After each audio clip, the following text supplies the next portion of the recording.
Hello, my friends. Welcome back to another episode. I have a story to share with you today. Something that actually just happened this morning that's worth sharing and dedicating an entire podcast episode to. So if I had to choose a topic that we're discussing today, I guess it would be humanity. So I was out walking my dog this morning, like I do every morning. And we were kind of coming around the corner by the church that's a few blocks from our house. It's St. Thomas Catholic Church. It's an absolutely gorgeous church. It's actually the church that we belong to.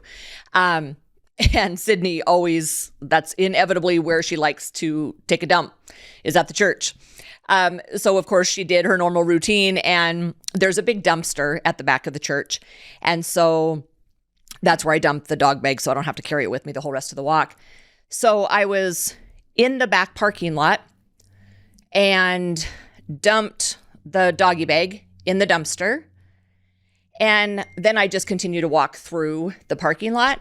So I'm walking through the parking lot, and about probably 20 yards ahead of me, I just see a lady crossing the parking lot, walking over to the street where her car is. Where a car was parked. Didn't think anything of it. And the church was kind of busy in the morning. I don't know. It was about 9:30 this morning. I don't know what was going on there. But anyway, there was quite a few cars around. So I just happened to notice this gal walking. And as I get up to like the door where she had just come out of the church, she's already in her car. I see this little boy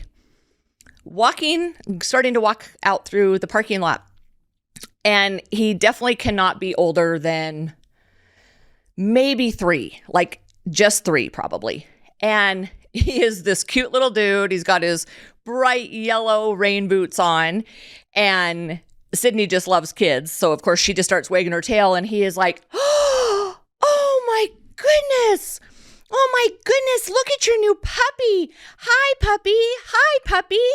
Oh, I love your puppy. I'm like, well, thank you. She loves kids. She would want to play with you. And he's like, oh, I love to play with puppies too. What's your puppy's name? And I said, her name's Sydney. And he was like, hey. And he's trying to kind of get the attention of the woman who is now sitting in the car on the street. And he doesn't call her mom, and I'm trying to remember what he referred to her as, something like ta-ta or something like that. I mean, the kid, he's barely 3, so he can barely talk in full sentences. And he says, look at their new puppy. Look at how cute their new puppy is. So he says, he's just the most outgoing little bugger. And he says, he's petting Sydney and loving her up. And he says, what's your name? And I said, well, my name's Evie. What's your name? And he said, well, my name is Joshua. And is your puppy, is that a bulldog puppy? And I said, no, she's a boxer. And he goes, oh, I love boxer puppies too. So he's just playing with them. I'm like, yeah, I love pretty much all kinds of dogs, Joshua. And he says to me, can I come to your house? And it took me back a second, and I was like, well, not today. And I look back at the car because I want this woman to know I'm not like some weirdo that's going to like take her kid, but this kid talking to me. And I look over at her, and he's saying, look at their puppy. And I wave to her and smile, and she doesn't really smile. And then she starts signaling to him to like get back to the car. So I said, well, I better go, Joshua. Have a good day. And he's like, yeah, you too. Bye.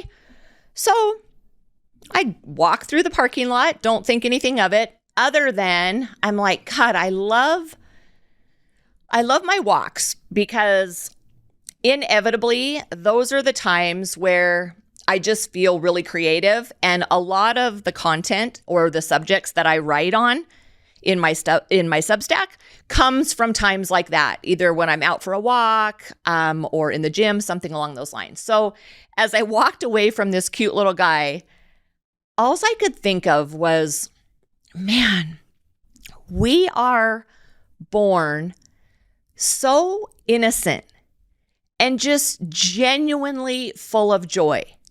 This kid was just precious and super outgoing.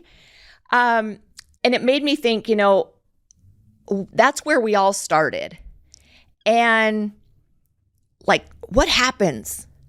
Even those people that claim to love us the most kind of inflict pain, and maybe even unintentionally, but the world just kind of tumbles us around and sharpens our edges. So I'm thinking about how I can put this into succinct words and write an article on it. And I have my headset back in because I remember I was listening to a podcast. Well, not to a podcast. I was listening to a talk by Jordan Peterson. It was the commencement speech that he was giving at Hillsdale College. So anyway, I put my earbuds back in and I'm now crossing the street. And I don't know why I did, but I look back and here is that little boy running down the sidewalk as the woman in that car was driving away. That happened 6 hours ago now, and I'm still rattled.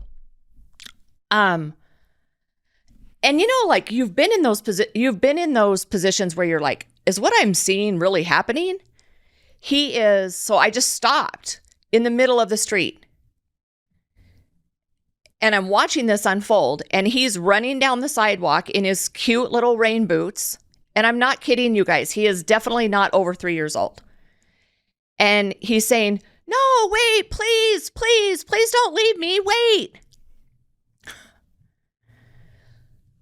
So now I'm starting to walk back there. She stops her car and throws it in reverse.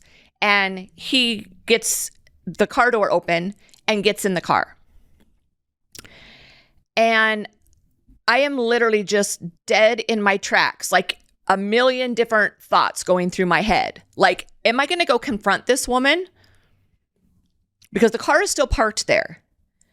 And I'm sure you've been there at some time in your life where you're having this kind of internal dialogue and battle with yourself. Like, do I intervene? Do I not? I know listening to the story, it's easy to go, well, of course you do. But we've all been there. We don't always just necessarily go running up. So as I'm literally kind of standing in the middle of the street, trying to get my thoughts together, she gets out and she must have buckled his seatbelt and she takes off. And I don't have words.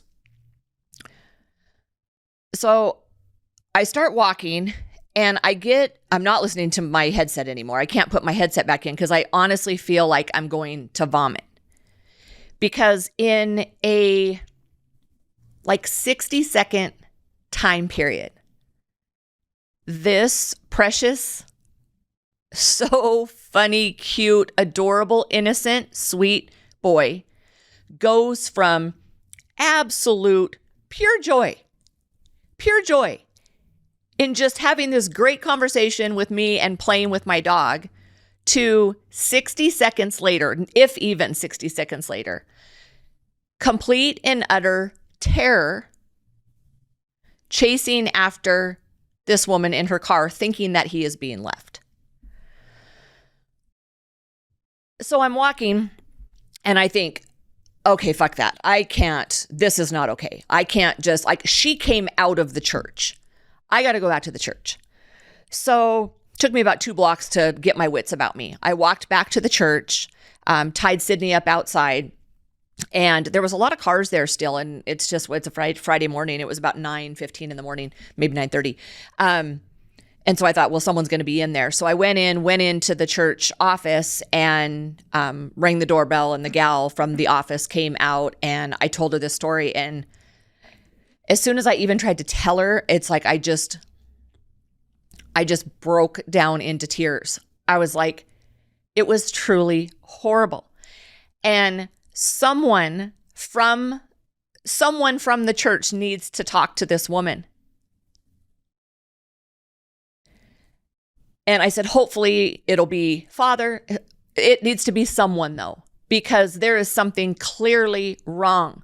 If this woman just so easily pulls away from a 3-year-old child to, I guess, threaten him because he was lagging behind and dilly-dallying and she wasn't okay with the pace at which he was joining the car. I mean, it's just hard to wrap your head around. So needless to say, the woman at the parish office was as equally distraught as I was over this. And,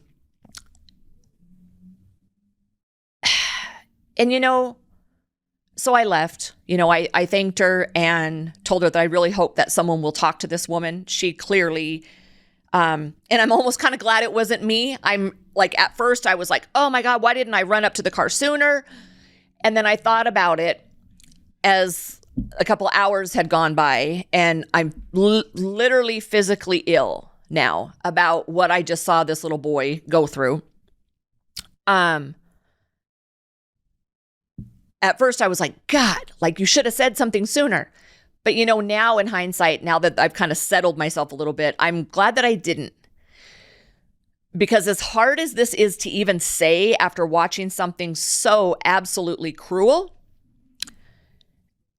the last thing this woman probably needed is someone getting in her face and yelling at her about this, because inevitably that's what would have happened. Like, I am quick to anger, and I think anybody in that position would have just been so floored. If you could have seen how heartbreaking it was, your gut reaction is to be like, what the fuck are you doing to this woman? But then you know what? What would have happened? She would have took it out on him as soon as she pulled away. And that is the last thing I would want. So in hindsight now, I'm glad that it actually unfolded the way it did. And I'm glad that I went back to the church. And it reminded me of an instance back when, and I can't even believe that this just came popping into my head after this morning, is there was a time, I probably couldn't have been, I lived in Texas at the time, so I was in my 20s. And I was at Walmart, of all places. And imagine that this would happen there. And there was a young family in front of us who the dad like totally backhanded the little girl when she was sitting in the cart, and he slapped her, and I didn't do anything. And it's like haunted me ever since then. Like I always pride myself in standing up for what's right. But in that instance, I didn't. And what was so terrible is that the little girl's mom didn't do anything. The cashier didn't do anything. It was just horrible. But anyway, today it just brought back that memory to my mind. And how I've kind of just never forgiven myself for not doing what was right at that time. I was in my 20s, I guess. Maybe it is an excuse. Maybe it's more of an explanation, not an excuse, because there really isn't any excuse. But it brought about a lot of thoughts to me. And primarily of which is we're seeing a lack of humanity that isn't surprising if you are familiar with history. But I guess naively, I never thought that I would be living during a time where we were seeing such a lack of humanity and just respect for other people's lives. And I think it's easy to hear this story about this little boy, and your first reaction is like, who is this woman? And oh my God, like the church better do something about that. And what a despicable person, and on and on. But when we hear or see terrible things, we never really let them settle within us. And it's very easy to it's always easy to put someone else or other people out there as the bad guys, as the villains, and us as the good guys. But that's just not true. Alexander Solzhenitsyn, who wrote the Gulag Archipelago, says it best in that evil runs through the heart of every human. And no, are most of us doing cruel acts to young kids like this woman did? Of course not. But every time we see something wrong in the world and we deflect it away from us and say, well, yeah, that's them, not me, we are losing the entire We're losing the entire commonality amongst all humans, and that we all have the potential for evil. If World War II taught us nothing, aside from the war, the one thing that World War II showed us is the actual true evil capability of humankind. That's undeniable. And so we have to remember that. Because no, we're not, like I said, most of us that are sane people aren't out there and pulling away from a 3-year-old in order to like terrify them into walking faster and getting in the car faster next time. We're not doing that. But you know what? We all are guilty of doing a lot of things that inflict pain and suffering on other people. Maybe not as severe, but we're doing it. And we are doing it at a level right now that I personally find terrifying. The way humans are speaking about one another, the kind of shutting ourselves away from one another that we're all doing, it isn't going to end well. And the solution, I think, and I know I've been guilty of this too, I think that the solution that we're all looking for is that there's going to be some political solution to all of this. And I'm here to tell you that that is not the solution. Repairing inhumanity comes from all of us becoming more humane. All of us doing more to make the world better. And I know that sounds so cliche, and I swear I sound like a broken record when I say it. But I think people think, yeah, I need to be better, do better. But they don't actually really let those words sit and resonate within their own soul. And ask themselves, what does it really mean to be better? Because inhumanity isn't going to be solved out there. It starts individually with all of us. And one of the battles we're facing is that we are being drawn into polarizing groups, which lessens each of our individual responsibility to do our part in the world. I told you that when I was on this walk, that I was listening to the commencement speech at Hillsdale College that Jordan Peterson was giving. And I'm going to play you, it's kind of mind-blowing. I'm going to play you a 4-minute clip of that I was listening to right before this incident with this little boy happened this morning. I don't believe that every single interaction we have has some very deep-seated meaning. I don't. But I do believe that things happen for a reason. And I don't know what the reason is that I happen to be walking my dog at the very moment that this little boy, Joshua, was walking across that parking lot. But I know there is a reason. So listen to this clip that I was listening to right before this all occurred. I met a woman once in my clinical practice, man, this was something. She was as damaged a person as you could hope to contemplate. So she looked like a street person. She'd come to this behavior therapy clinic that I worked in as a student, and she was dressed like a street person. You know, she had this old ratty winter jacket on that was really dirty, and she stooped over. She wasn't very tall to begin with. She stooped over, hunched over, and she approached everyone like this, which made people shy away from her because it's an odd method of approach.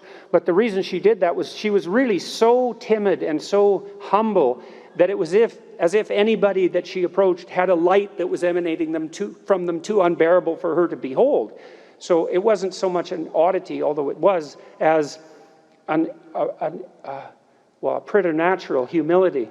And I thought she had come to the behavior clinic because she wanted help. She was an outpatient at a psychiatric hospital that I worked at. And she couldn't communicate very well, partly because of her shyness, partly because her first language was French, which maybe she could communicate perfectly well in French, but I doubt it.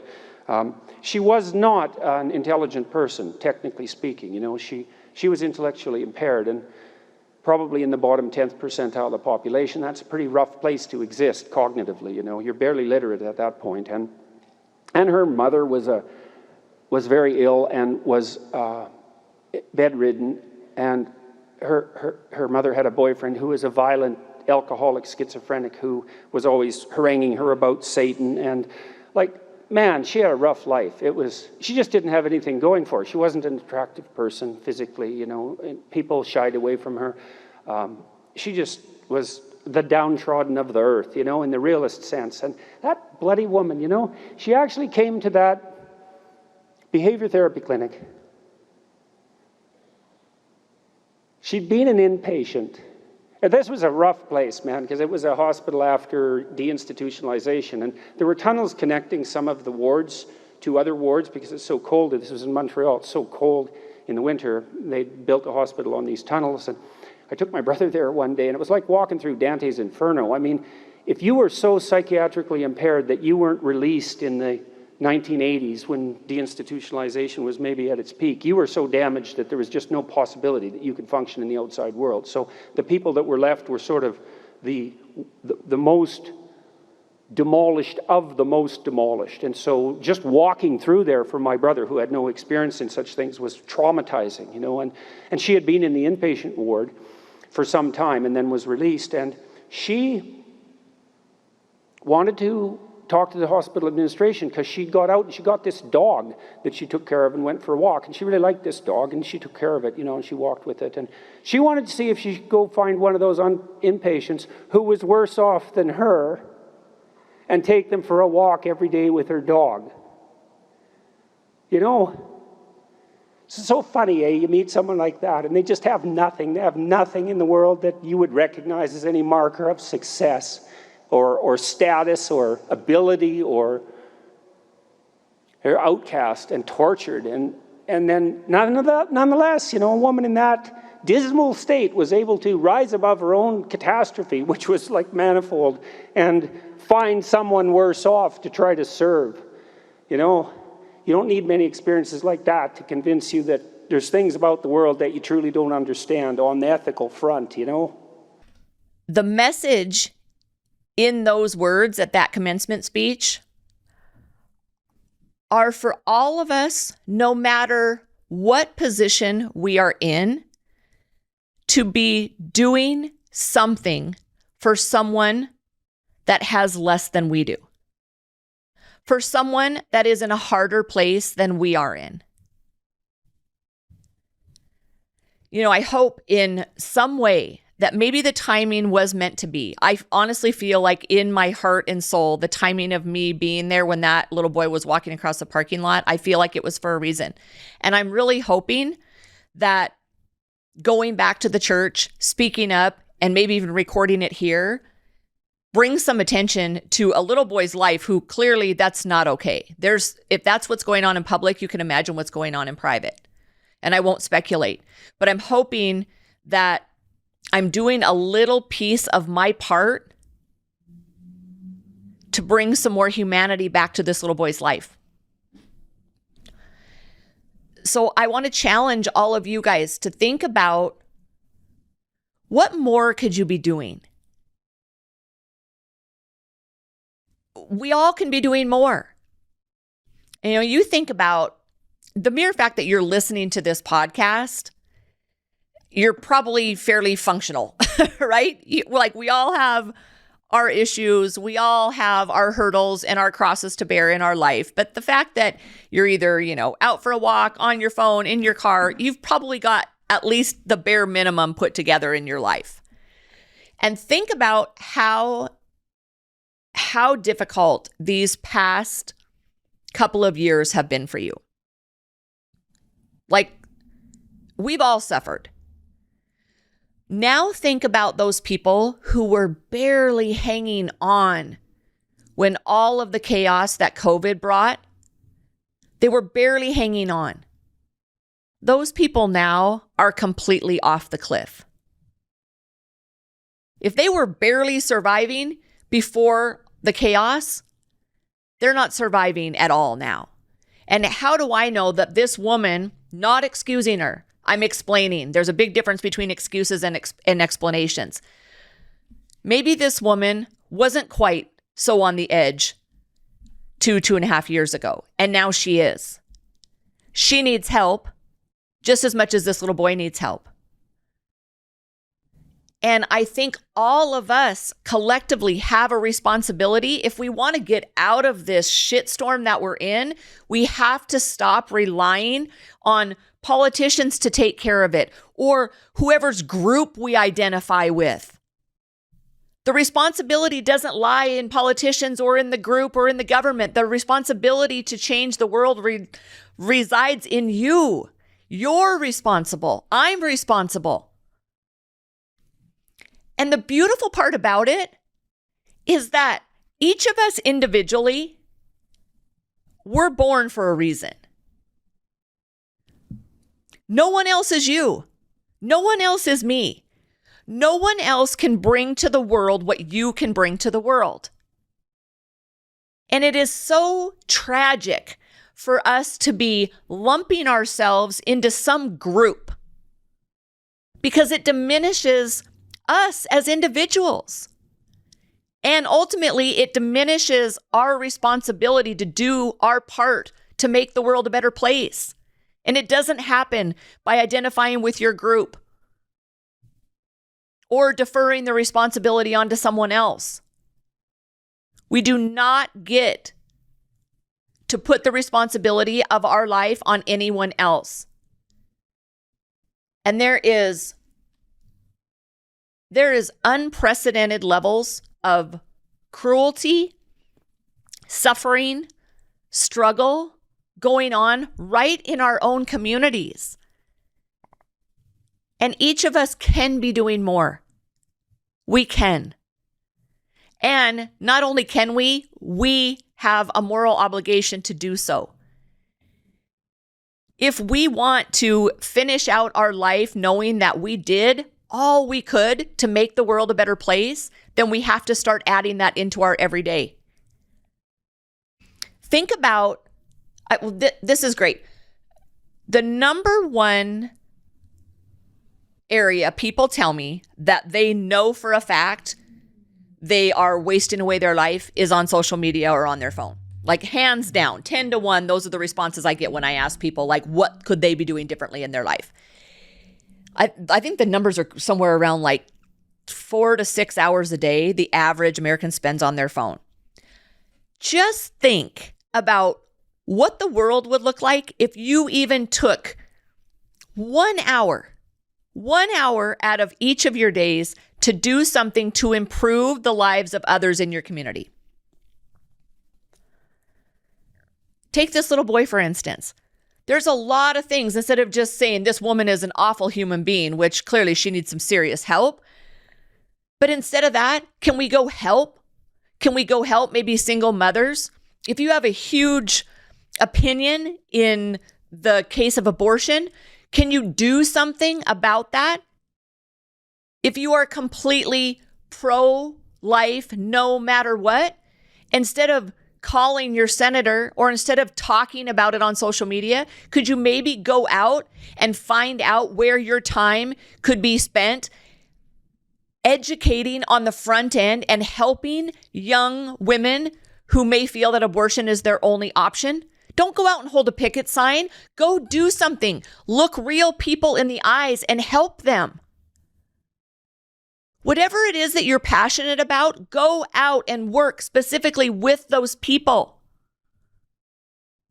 If you're going to wait for policies or the government or your so-called group to fix it, none of these things are ever going to get fixed. Because what is the group? The group is nothing other than just a combination of individuals. And the trouble is about 99% of the individuals want to just kind of keep to their own self and abdicate all of the responsibility for changing things to other people. You are the group. You are the individuals that make up the group. Figure out where you can spend just a little bit more of your time to help the people who are struggling, and find the topic that means the most to you. Whatever it is, if it's the homeless, if it's people that are food deprived, that's our focus in my business, CoPow, right? We're helping people that don't have enough to eat. Hey, because you can't help everybody. And I get when you think that way, it gets overwhelming and you're like, God, I don't even know where to start. Start with one area. Put down your phone. No one needs to spend 4 or 6 hours a day on their telephone and then say, not on their telephone, on their device, and then claim that the world is just such a shitty place and everybody in the world is suffering. Start doing your part. Put your phone down for 1 hour a day and go out into the community and make a difference. So this tore me up today, honestly. I still feel physically ill from it. I can't get that sweet little boy out of my head. The best I can do was talk about it. I can write about it. I can do my part to bring more awareness to all of you listening. Just a little wake-up call. Like, we all have to step up. We all have to do our part. And I know for a fact that is my purpose in life. That was what I'm here to do.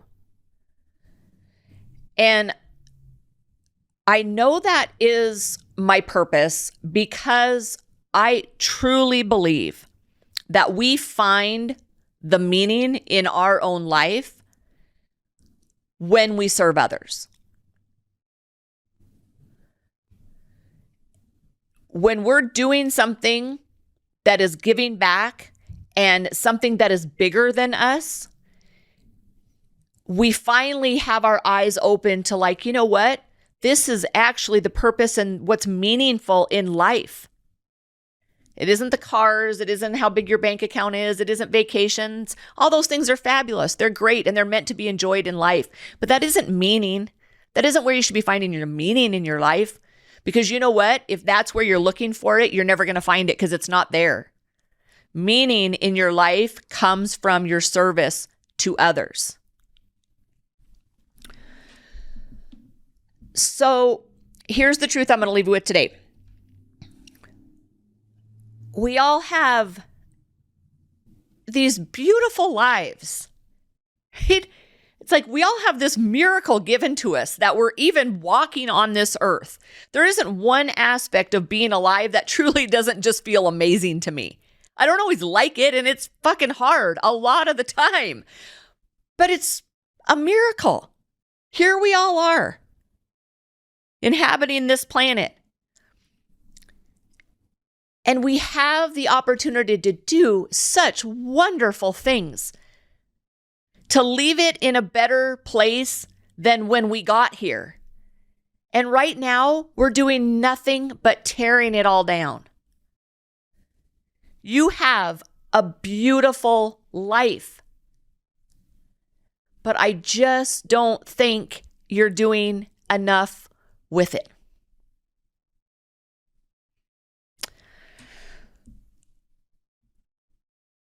Let that sink in a little bit and find out how you can help in your local communities to make the world a little bit better. I have faith in everybody that we all can do this, as long as we all pull our own weight and we all do our part. So thank you very much for tuning in. Be thinking about Joshua and be really hoping and praying with me that bringing some attention to the incident that I saw this morning can do something positive to bring some change in this little boy's life. There obviously is potential there, It was a sad fact that they were coming out of the church is somewhat even more disturbing. But you know what? Cruelty and heartache and those sort of things happen everywhere, even in churches. They're not immune either. So let's hope and pray that some attention can be brought to Joshua's life. Thank you very much for tuning in. We'll talk next time.